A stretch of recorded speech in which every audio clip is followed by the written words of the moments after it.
Thank you, Rose, from our DSM studios in Nairobi. Now, as you've correctly put it, it's time for Punchline. And as I mentioned earlier, our guest tonight is none other than former Jubilee Vice Chair David Murathe, who quit his position earlier in the year in the wake of controversial remarks that he made against Deputy President William Ruto. He has claimed that President Uhuru Kenyatta cannot hand over power to someone that can't be trusted. He has also claimed that since the deputy president was a running mate of President Uhuru Kenyatta, he should not be a candidate in 2022 as he has been part of the presidency for 10 years. Now, were his remarks personal, or were they representative of those within the inner circles of President Uhuru Kenyatta? Well, stay tuned as we delve right into it. David Murathe, thank you so much for joining us on Punchline. Thank you, Anna, for having me. Straight off the bat, did the Jubilee Party in the 2013 and 2017 elections use the controversial data mining firm Cambridge Analytica or its parent company SCL in the design and execution of its campaign? I would not be privy to the mechanics of the various companies that were engaged in the campaign. But I know for a fact, everybody, NASA included, hired consultants, hired research firms, hired campaign groups which designed their posters, their colors, their messaging.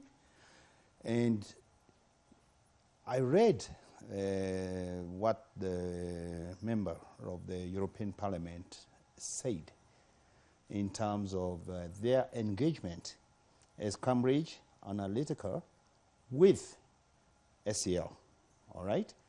She also was very careful to say that they had some confidential non-disclosure agreements about how they do their work or how they go about their work.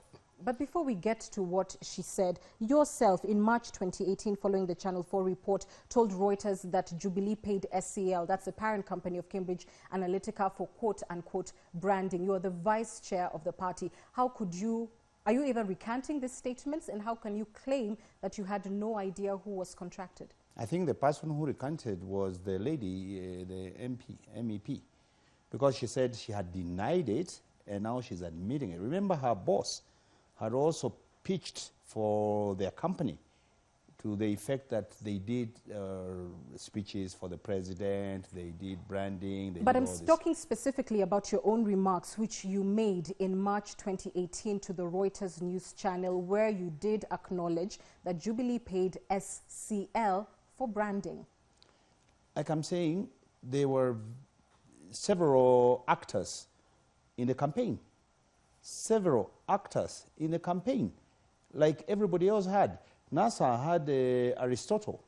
Why aren't they talking about what NASA did with Aristotle Incorporated? I'm saying I was not privy to all the groups that were doing this. I may have come across some of the people you're talking about in the normal course of the campaign. And not known who they are or where they were from?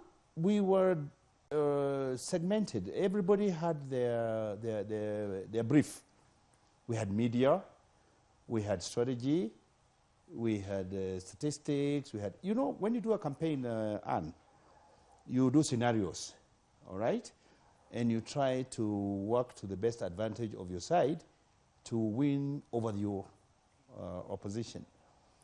I'd just be surprised how Cambridge Analytica can do Uhuru Kenyatta's speeches when most of them were off the rooftop of his car on the road in Swahili, or if he's in Mount Kenya region in Kikuyu. Regardless of that, you've talked about the British MP Alexandra Phillips and her statements, and what she said is, and I quote, "I was employed by Cambridge Analytica, who had a contract with Jubilee. I was brought on as a political communications consultant." She goes on to say, I'd be in charge of writing the president's speeches and also his talking points for rallies. Are you saying that did not happen? You know, that is a lie? He does impromptu. He deals with the situation as and when it develops, as it evolves. And in every different place, you have a different message for the different places. Let me put it to you this way. You're saying you would not be directly aware of the work of any consultant. Precisely. Right. Fair enough, but who would be aware? Who would have been in the communications unit. Within your communications unit? If she says she was working with communications, there was a communications unit. Who was in charge of that unit? Wow. We were so segmented and regimented that it was all just boiling into one.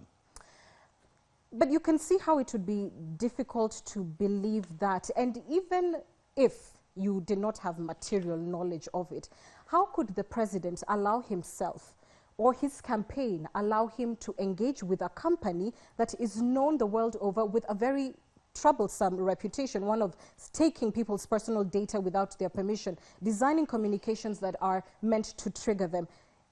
Isn't it believable that Jubilee went to these people because you knew exactly what they did to win and you liked it? No, that is a far-fetched thing. Number one, there is no evidence that the president was directly involved with them. His units, communication unit and whatever, may have been involved with them. Number two, this online social media business doesn't work in this country. If I may say this, it's a very tiny community of the elite. The president's messaging connects or connected directly with Wanjiko in the street. Where do they ever get to read Facebook or get their data mined in Facebook? Even if that were the case, there are millions of Kenyans on Facebook, and that's not just the issue alone. Right. This is an election which was a close call. It was a 50+1 type of scenario. So it does matter if even one person was convinced through this kind of data mining, data hacking, what has been called in other quarters psyops or psychological warfare being deployed by campaign teams on your own population. Can this be justified? People who are on Facebook are intelligent. These are learned people. These are people who are capable of making up their own decisions about what is fake news, what is psychologically meant to, so that even if you go out there talking all this kind of stuff about somebody, they know that somebody, and they know what to make of it. And let me tell you, my friend, in terms of the online community, which you're saying could influence, when you're doing a campaign, you use anything and everything that you can throw your punches at. You are on Punchline, and you like throwing punches.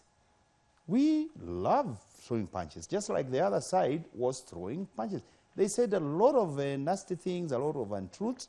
And can I tell you, Anne, do you know, as I'm sitting with you here today, how many fake Facebook accounts have been created in the name of David Morade?